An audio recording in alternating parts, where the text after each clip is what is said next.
Bonjour à toutes et tous, je suis Lydie Falcon, je suis consultante en parentalité et formatrice au sein du réseau Parentalité Créative. Alors je participe aujourd'hui à la 23e journée de la non-violence éducative, qui est une journée qui a été créée à l'initiative de Catherine Dumonteil-Crémer. Ce dont j'avais envie de vous parler aujourd'hui, c'est de comment je peux assumer mon rôle de parent et poser un cadre éducatif sans avoir recours à la punition. Alors je vais démarrer par une anecdote issue de ma propre parentalité. Quand ma fille était petite, qu'elle allait encore chez Nounou, certains soirs quand je la récupérais, vous savez, ces journées où tout s'est parfaitement bien passé dans la journée, mais où quand vous récupérez votre enfant, tout d'un coup c'est la crise quand le parent arrive. Et donc dans ces moments-là, elle se mettait en colère et parfois il lui arrivait de taper ou d'insulter. Et là, moi j'étais particulièrement désemparée dans ces moments. Voilà, je sentais bien qu'on attendait une intervention éducative de ma part, mais laquelle, quoi faire? J'avais pas envie d'utiliser la violence. Et en même temps, je sentais qu'il fallait que j'intervienne. Et la question, c'est comment je dois agir en fait dans ces moments-là, surtout ces moments où je me sens éventuellement jugée. Là, j'avais particulièrement honte devant Nounou. Je me sentais mauvaise mère qui sait pas éduquer son enfant. Voilà. Donc, comment agir dans ces moments? Et je crois que c'est ce truc qui fait on sent qu'il faut qu'on agisse, qui fait qu'on va avoir recours à la punition. La punition, c'est un peu l'action simple en tout cas, qui nous permet de nous dire qu'on a fait notre travail de parent, qu'on a rempli notre rôle. Et en réalité, qu'est-ce qu'on sait maintenant aujourd'hui sur la punition, grâce notamment aux neurosciences? C'est qu'à la fois elle est inefficace et en plus elle est contre-productive. Parce que finalement, quand vous punissez un enfant, ça génère un stress chez lui et donc une sécrétion de cortisol. Le cortisol, c'est une hormone qui est neurotoxique. C'est-à-dire qu'elle va nuire au développement du cerveau, notamment au néocortex. Elle nous empêche d'y accéder et elle nuit à sa maturation dans le temps. Donc il y a deux effets. C'est un, je ne peux pas comprendre en fait, je suis complètement envahie par mon stress et je ne peux pas comprendre pourquoi je suis punie finalement, mettre en lien les deux actions. Et je ne peux pas ancrer un apprentissage dans le temps. Par exemple, on voit que les enfants, quand ils sont punis, ils vont se souvenir qu'ils ont été punis, mais très souvent, ils savent plus du tout pourquoi ils ont été punis.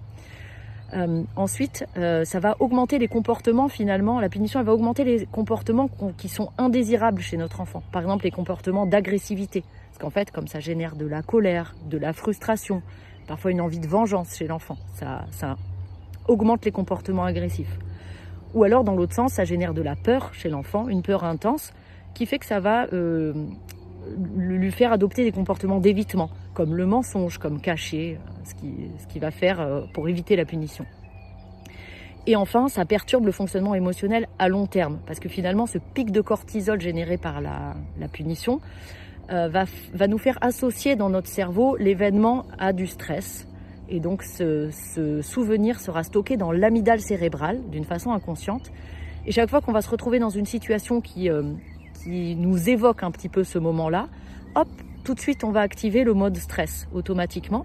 Donc, ça va faire que une prochaine fois, quand on se retrouve dans une situation similaire, en fait, on va pas pouvoir agir avec notre réflexion puisqu'on sera complètement sous stress.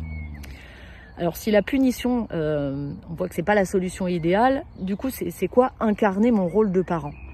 Moi, je pense que incarner mon rôle de parent, ça se passe en 3 points.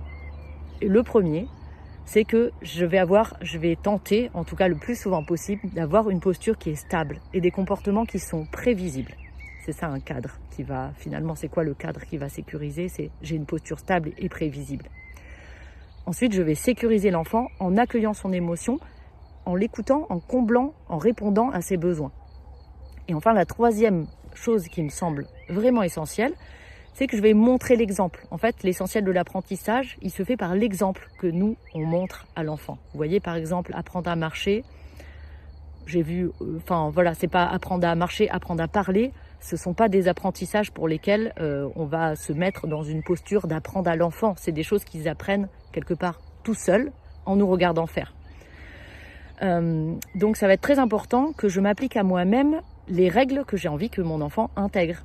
Et tiens, par exemple, si j'ai pas envie que mon enfant réagisse à la violence quand il a un problème, il va falloir que moi, je trouve une autre solution que la punition quand j'ai un problème avec lui, puisque la punition est considérée comme une violence psychologique. Donc à ce stade-là, j'ai envie de vous faire une petite parenthèse sur la règle et le pourquoi en fait cette règle elle va être transgressée parfois par les enfants. Parce que finalement les règles qui sont essentielles, elles sont à la fois simples et elles sont assez vite comprises en fait par les enfants depuis tout petit. Mais qu'est-ce qui fait qu'ils ne vont pas la respecter ou ils vont la transgresser? Souvent c'est un problème en fait de manque de maturité cérébrale.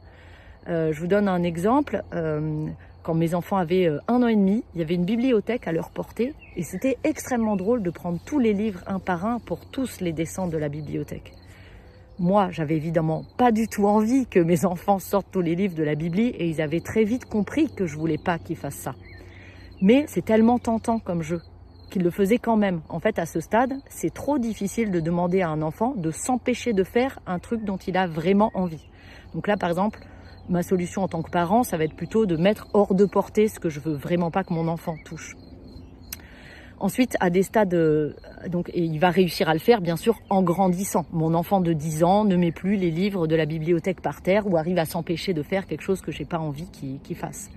Par contre, les moments où on va transgresser les règles, en grandissant, ça va être des moments aussi où on va être débordé par son émotion qu'on n'arrive pas encore à gérer. Ou alors, on a des besoins qui ne sont pas remplis. Et en fait, tout ça, ça vient de la maturité du cerveau. Cette maturité, pour rappel, ça dure de la naissance jusqu'à 25 ans. Donc, c'est long. Et bien que vos enfants, ils aient assez vite compris les règles, comme par exemple ne pas nuire à autrui, ne pas taper, par exemple, c'est quelque chose qui est vite intégré. Mais avant qu'ils réussissent à le faire en toutes circonstances, ça va se faire petit pas par petit pas. Donc là, il y a 2 maîtres mots, c'est patience et confiance dans vos actions, dans l'exemple que vous montrez, dans ce que, voilà, dans votre rôle de parent et confiance dans votre enfant et dans le fait qu'il va y parvenir, mais sur un temps long, pas immédiatement. C'est petit à petit que ça s'acquiert. Alors maintenant, j'ai envie de venir sur qu'est-ce que je peux faire en fait à la place de la punition. C'est quoi mon action? Puisqu'on voit bien que j'ai besoin d'agir dans ces moments-là. Alors déjà, très simplement, je vais stopper l'action indésirable et je vais rappeler très brièvement la règle. Si je reprends le cas de ma fille chez Nounou, je vais dire non, c'est pas possible d'insulter. C'est tout, ça suffit, elle a compris. Et là, il y a un préalable, c'est que j'ai besoin d'être dans un état émotionnel qui est stable, qui est régulé. Puisque j'ai besoin d'avoir un comportement, rappelez-vous, qui est stable face à l'état émotionnel élevé de mon enfant. Il faut que mon comportement à moi puisse être stable et prévisible. Donc si je vois que je suis trop en colère pour intervenir d'une façon adéquate, peut-être c'est préférable de différer mon intervention. Et donc là, ça va se passer en 2 temps. Dans le premier temps, il va falloir que je sécurise mon enfant en accueillant son émotion, en l'écoutant, en comblant peut-être son besoin évident si j'en vois un. Là, si je reprends le cas de mon exemple, par exemple, ma fille, je vais dire « Oula, j'ai l'impression que tu es super en colère, t'es pas contente que j'ai pas passé la journée avec toi », par exemple. Je pense que c'était ça qui se passait à ce moment-là. Une fois que j'ai dit ça, mon rôle n'est pas terminé parce qu'une fois que j'ai dit ça, il faut permettre à l'émotion de s'exprimer et l'accueillir. Ma fille est donc super en colère. Donc, par exemple, je vais partir avec elle plus loin pour pouvoir laisser sortir les cris, les gesticulations, etc. Dans un peu loin des autres adultes et dans un endroit où je peux l'accueillir. Et pendant toute cette phase-là, c'est très important de maintenir le lien avec mon enfant. C'est-à-dire qu'il va falloir que j'agisse depuis l'endroit de moi où je mets tout l'amour que j'ai pour mon enfant et toute la conscience que j'ai que mon rôle d'adulte, c'est de l'aider, c'est de l'aider à parvenir à faire ce qu'elle n'arrive pas encore à faire. Ce qui va m'aider aussi, c'est peut-être de mettre un peu de légèreté dans cette intervention, parce que parfois, notamment quand on arrive avec de la colère, en fait, on va être dans la confrontation avec l'enfant, et en fait, on va rajouter de la tension, on va rajouter, ça va se cristalliser, et en fait, l'enfant va surréagir. Donc là, c'est l'importance de notre posture. Et ensuite, on va aller dans la résolution, mais la résolution, c'est dans un 2e temps. Et ce qui nous piège souvent, c'est que c'est ce qu'on veut faire en premier, notre action éducative. Mais en fait, si on y va en premier, quand l'enfant est en plein dans son émotion, ça sert absolument à rien, en fait. L'enfant n'écoute pas, n'est pas accessible à son espace qui apprend, qui comprend, qui réfléchit. Donc, tout ce qu'on dit d'un côté sort de l'autre. Donc, il faut vraiment attendre ce temps que l'émotion soit retombée. Voilà. Donc quand on est dans ce moment stable, qu'est-ce qu'on va faire à ce moment-là? On va chercher, s'il y avait un conflit, on va essayer de résoudre le conflit. On va essayer de chercher avec notre enfant des solutions, voilà, des solutions pour tout de suite ou des solutions pour une prochaine fois que cette action se reproduirait. Et c'est là qu'est votre action éducative. Vous lui permettez de se préparer à une prochaine fois que ça se produit. Et dans une situation similaire, peut-être vous lui donnez des billes pour agir différemment la prochaine fois.